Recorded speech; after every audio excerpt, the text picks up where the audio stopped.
17 I learned in the game between Chelsea and Esperance, where Chelsea defeated Esperance 3-0. Number one, no Copama, no Chelsea is false. You know, last season, we focused on talking about Copama, without Copama, no Chelsea. A lot of rival fans started pushing this agenda. Chelsea fans bought into it. Chelsea fans were beginning to think, oh, if Copama is out of the team, Chelsea cannot be able to win. Chelsea defeated Esperance comprehensively without Copama. And this is what Enzo Maresca have been trying to create in the squad. Nobody even noticed that Copama was not in the game. Everybody was flowing, the game was flowing. I'm not saying that Copama is not a quality player. Copama is a superstar for Chelsea. But trying to say that the whole team depended on Copama is totally false. Now, Enzo Maresca, remember at the beginning of last season, he said that before, under Pochettino, Chelsea depended on Copama so much, but they want to slowly move away from that. If you watch, as all the managers that have worked with Pep Guardiola, or even Pep Guardiola, the way they coach, they want to decentralize the focus on the team. Because if you focus on building your team around one particular player, what happens when they lose form? What happens when they are injured? What happens when they are struggling? What happens when they cannot score? What happens when they are red-carded? This period now, Enzo Maresca is using it to show Copama, you are an important player, but the team can move on without you. Unlike in the past when Chelsea have built their team around Eden Hazard, a lot of superstars. Right now, Enzo Maresca is trying to decentralize the focus on the team. Number two, Enzo Maresca has the balls. He has the balls. Let me tell you why I say this. A lot of Chelsea fans have been criticizing Enzo Maresca. This man is stubborn. This man does not listen. This man is not an elite coach. I started laughing. For you to achieve anything as a person, you need to be stubborn about your ideas. You need to be stubborn about your belief. You need to be stubborn about what you think is right. Because if not, imagine Enzo Maresca start listening to everybody. Oh, do this. Oh, do that. Oh, change this. Then he cannot be able to achieve anything. He has the balls. And for the first time in Chelsea, I'm seeing a manager that is utilizing all the squad to their full potential. You know, remember under Conte, other managers, what they do is that they use maybe 13 or 14 players. Enzo Maresca constantly gives players opportunity to play. And that opportunity is giving the means that there is a good competition, healthy competition in the squad. Everybody is coming through. Everybody is working hard. Everybody is trying to outdo each other. Nobody is, relaxing on their laurels, thinking that, okay, they already secured this position. Nothing is going to happen, no threat. But Chelsea, right now, everywhere, everybody is playing. Like in one season, Enzo Maresca used almost all the players. You hardly see this in other clubs.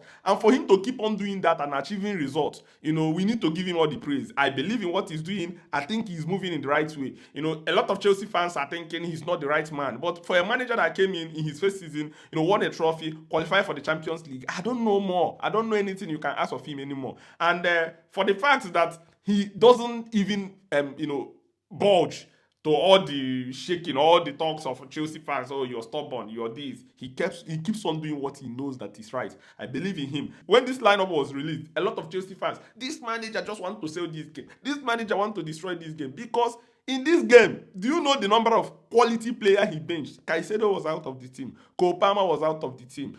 Nicholas Jackson was not in the team. Mark Cucurella was not in the team. Levi Colwill was not in the team. Bro, not all the managers can make this kind of changes and the team will keep on flowing. This is to show you that the man is creating a good dynamic among the players. He's creating a good feeling among the boys, and this is why I believe in him. And I'm telling you too to believe in him. Enzo Maresca ticks the box too. Number 3, Liam Delap is Harry Kane regen. You might think I'm joking. I am seeing young Harry Kane in Liam Delap. When he joined Chelsea, a lot of Chelsea fans raised an eyebrow. I kept on supporting him. From day one, I said, Delap one.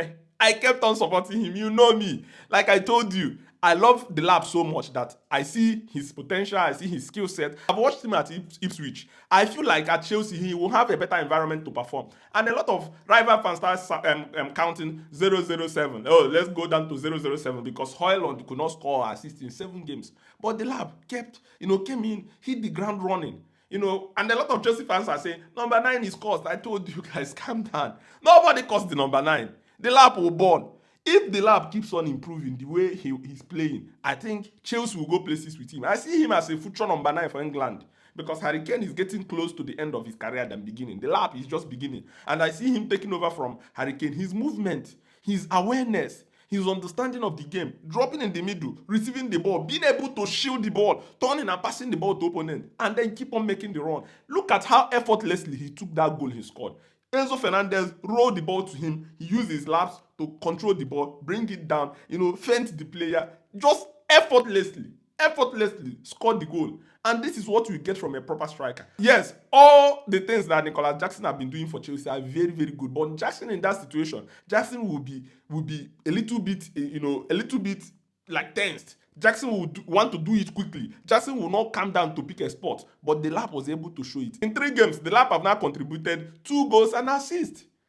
A goal and assist in 3 games. This is a beautiful beginning, and this is why I'm telling Chelsea fans, Delap, we have a good striker here in Delap. Number 4, Enzo Fernandez is so good. You see, Enzo Fernandez was unplayable in this game.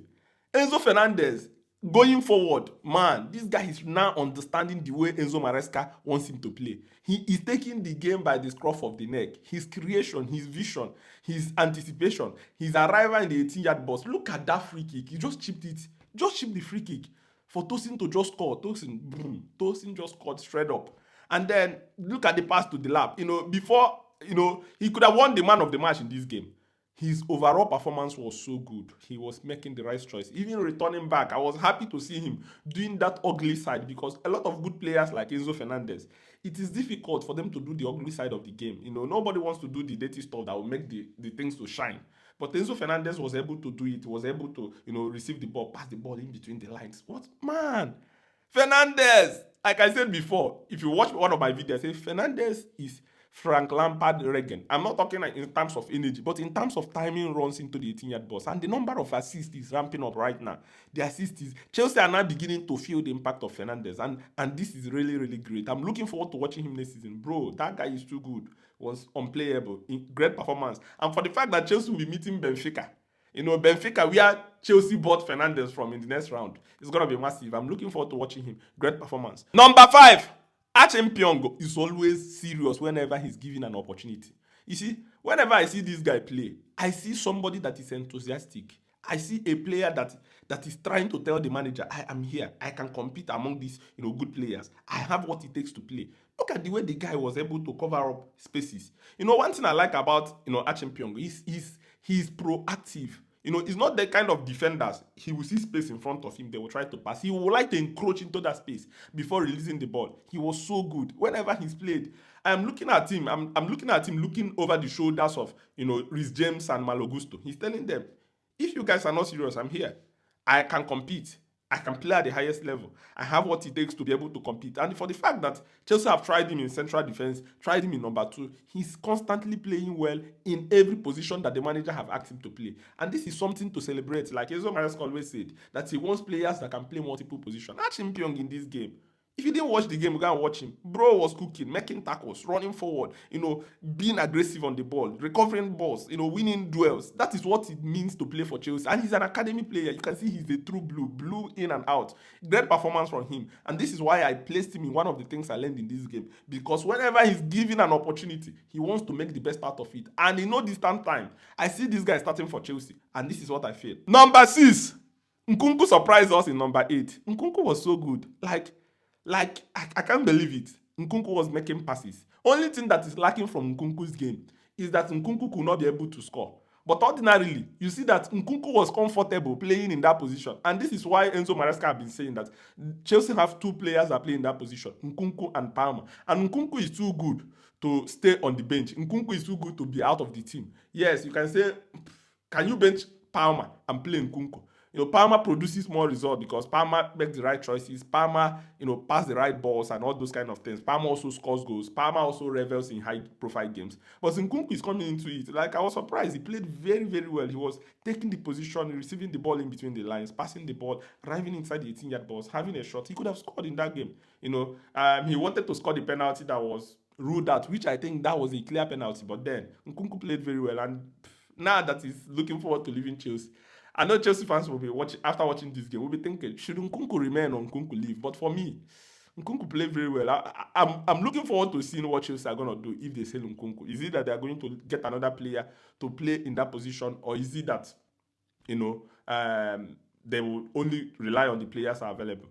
Then the final one, number 7, Santos have not understood how Chelsea wants to play. When Enzo Maresca made this statement, a lot of Chelsea fans came against him. A lot of Chelsea fans started saying, oh, Santos have not been given a minute. You can be a good player, but it doesn't necessarily mean that you can adapt to any situation as quickly as possible. Like I know, Santos requires more time for him to play the way Chelsea wants him to play, for him to be able to ball the way Chelsea wants him to ball. If we are being honest, in that game he was brought in. I watched from minute 1 till 90, I think 97, because yeah, they played 7 extra minutes till 97. He was losing the ball. Yes, he gave the pass to Tyreek George that George scored, the goal with, but he was missing passes. He was not able to, be comfortable on how Chelsea wants to play in the midfield. Chelsea are playing a different style from Strasbourg. Santos is a good player. Probably Enzo Maresca was trying to protect him, to give him more time to be able to adapt. But Chelsea fans are not seeing it that way. They want him to play him. And this is the problem. If you play him instantly and you start making mistakes, the same set of people are saying, play him, are always going to complain. Santos is shit. But right now, Enzo Maresca is slowly introducing him into the game. And another thing I realized is that Enzo Maresca is playing him in the position of Enzo Fernandez. So they see him as replacement or competitor with Enzo Fernandez than Cole Palmer. And this is why I think he needs more time to be able to play. And these are the 7 things I learned in this game. If you ask me 1 or 2 other things I will tell you about in this game, I would say, Esugo was relaxed on the ball. Jorgensen was also very, very good on the ball. A lot of good players on and off. A lot of good players played in this game. And for the players that are on the bench that could not even play, for Chelsea to perform this way, get this result against this team without even the main starters. Like almost half of the main starters are out of the game. And Enzo Maresca having the ball to make these changes. Chelsea played very well. It was not a night wasted. I was awake to watch the game and it was incredible. Let me know what you think in the comment section. Thank you for watching. Thank you for subscribing to Beyond the Match. Please invite your friends. Let them know that we exist. Thank you as you watch from different platforms. If you're on YouTube, on Facebook, on Instagram, on TikTok. Thank you for following us and see you soon.